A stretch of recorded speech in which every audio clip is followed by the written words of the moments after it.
Ja era hora, no? Vull dir, perquè fa molts anys que estem demanant i reivindicant l'ampliació, el desdoblament no només d'aquest tram, sinó de tota la B224 des de Masquefa, però mai és tard, no? La qüestió és que ens arriba, en aquest cas, una primera fase d'aquest desdoblament, s'aprofita la implantació industrial d'aquest polígon de Xàmenes, ja en el seu moment, quan es va fer la implantació de Can Margarit, també una de les càrregues per aquella junta de compensació va ser la rotonda que tenim a Sant Esteve, és a dir que fins ara ha calgut aprofitar implantacions industrials per poder anar incidint o fent actuacions sobre aquest desdoblament.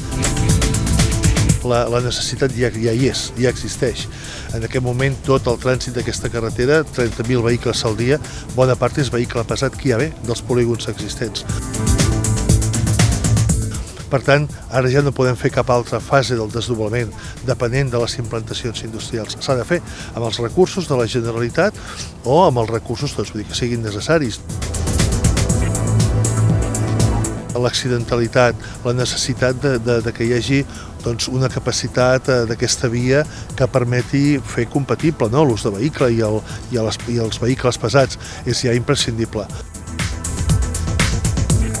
Amb la consellera Capella li he explicat que aquesta necessitat és total, és absoluta, i que per tant esperem que hi hagi una continuïtat un cop acabi aquesta fase.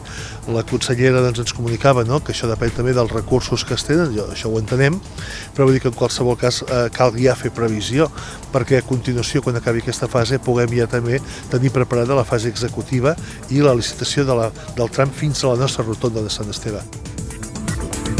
Aquest veïnatge del Pou del Merli que tenim aquí a tocar podrà veure ben aviat com tot aquest trànsit pesat, que es vulgui o no, té influència en el dia a dia, el soroll, també la perillositat, evidentment, podrà quedar ja una mica en l'oblit.